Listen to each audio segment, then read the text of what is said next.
This collection of poems is a powerful wake-up call, a catalyst, a call to arms. The science alone is not getting the message across. Our leaders do not hear us. We bury our heads in the sand of the expanding desert. The group of leading climate scientists and medical academics represented here have turned to humanities and the arts for help. They have composed poetry that gives life to the climate catastrophe we are in and to which we contribute. There are poems that celebrate our natural world and poems that give glimmers of hope. Please enjoy these poems, but more importantly, act now and make a change. This is our responsibility. One Drop, read by Amelia Treble. We scan the sagging sky, the curdled clouds, heavy and sodden as sandbags that no longer stem the tide. Hunching homeward against the storm, faces stung. We feared the urgent rain would never stop, and longed for sun.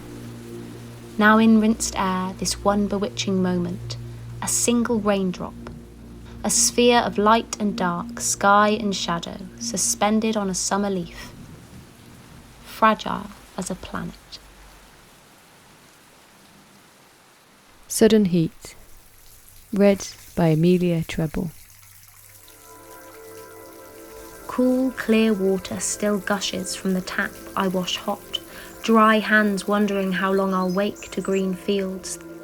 The fairies of childhood bleach among bluebells, as in my homeland 10,000 miles away. Beyond the window, trees gasp as I breathe in. Ground bakes, my body and blood drawn towards the arteries of the earth.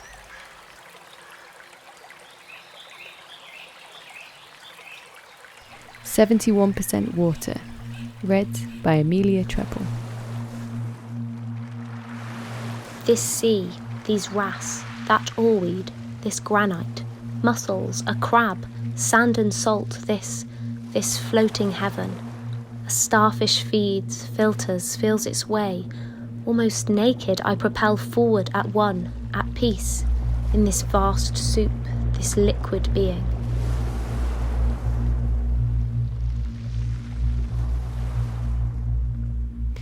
Once There Were Fish, read by Hugo Tagholm, Chief Executive of Surfers Against Sewage. Boats lie tethered on parched earth, hull swollen, paint peeling, like the blistered skins of fishermen on the run across a sudden desert, who have no choice but to pray for rain, scavenge a changed landscape, and dream they'll find at least a trickle of a stream or underground source that leads to a clean river flowing with more fish than plastic. In Our Hands, read by Amelia Treble. Decades ago we played in sunlight, rolled glass across concrete, didn't worry if it cracked. From space the earth appears a marble so small it can be blotted out by a man holding up a thumb. It's an orb absorbing dense fires, footprints in garbage-filled oceans. The ozone's a shawl gnawed by maggots, believing they can live on Mars. The Mice Know, read by Cassidy Kramer, youth activist from Alaska.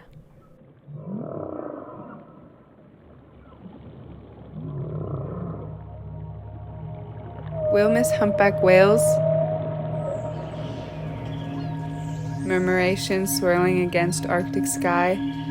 Black swans, swimming, and seaside piers. Waves that lap at a boat's hull, the crackle of barrier reefs, the Dead Sea. We'll remember traveling across the globe, driving fast cars, shopping till we dropped. We'll long for medicines that once saved lives. We'll grieve for the tap of a wasp on glass. Cut grass, leaves, snails, stillness, breaths we took without inhalers, the Gulf Stream, rodents hiding in burrows, creatures who smelt CO2 rising while humans couldn't. Planting Ghosts, read by Floella Benjamin, former Chancellor of the University of Exeter. In the gutter and choke, the gutters and poke, a plan is alive to bring back hives in the city.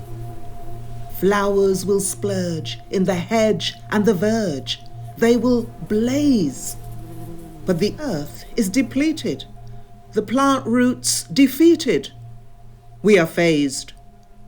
The planet is frying. Species are dying as fast as we act.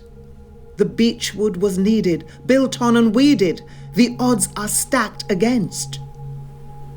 But here come the bees. They hum all around, flying intrepid to where the ghost orchids were found. One chance left!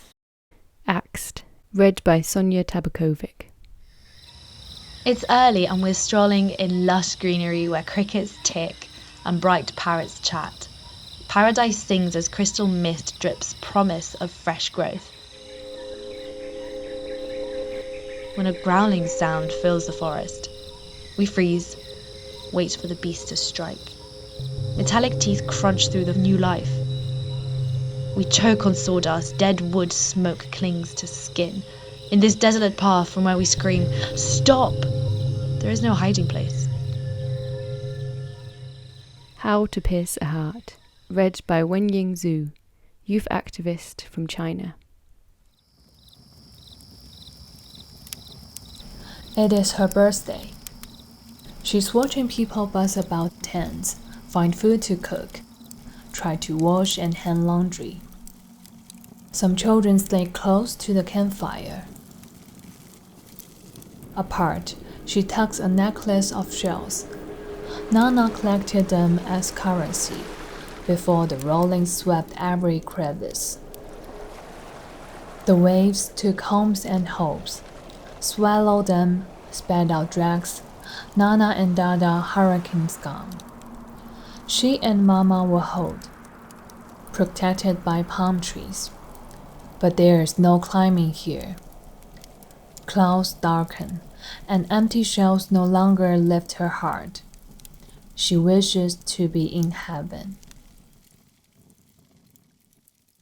In Remembrance, an Island, an Allotment, read by Sonia Tabakovic.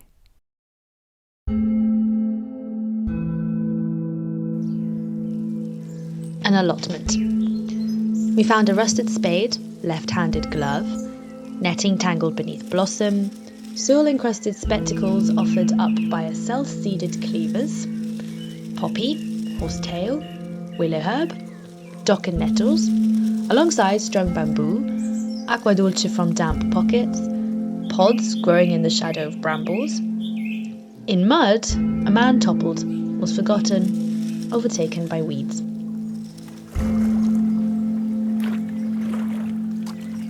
An island, Tuvalu. The sea's rising, land's disappearing. I'm in a race to pack memories. The fatele dance moves, the vivid colours of my Sulu, a canoe, church bells, the manepa where villagers met. Separated, I make a new house among bigger roads, cars, and building. Hope love for one another survives.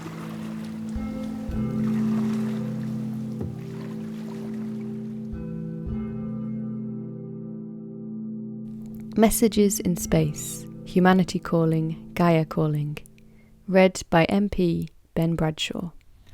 Messages in Space. 1. Humanity Calling.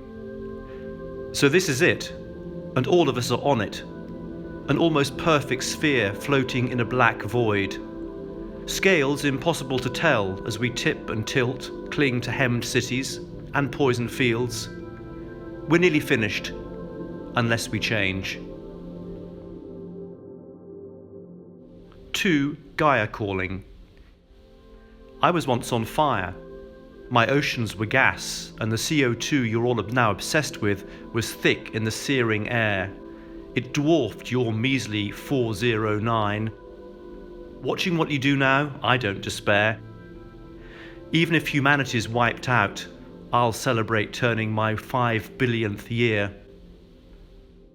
5 Senses, 1 Chance. Read by the novelist Virginia Bailey. You still have a chance, so see me.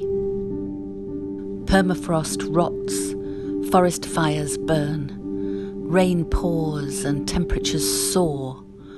Study my extremes, my rage, and learn. You still have a chance, so feel me. Pause, tread carefully with bare feet. Be touched by the loss of diversity. Ask, who will be left to write your obituary? You still have a chance, so taste me. The waters I filter, the food I supply, the bitter tang in your mouth as you reach for my skies. And breathe me. You still have a chance, so smell me. My wounds that won't heal, my gangrene. Can you catch the scent of danger, muffled in the blanket in which you've clad me? You still have a chance, so hear me. This is a plea from your resource, your host, your ally if you choose. What will be your legacy? Petrified promises and empty boasts? I'm listening. You still have a chance.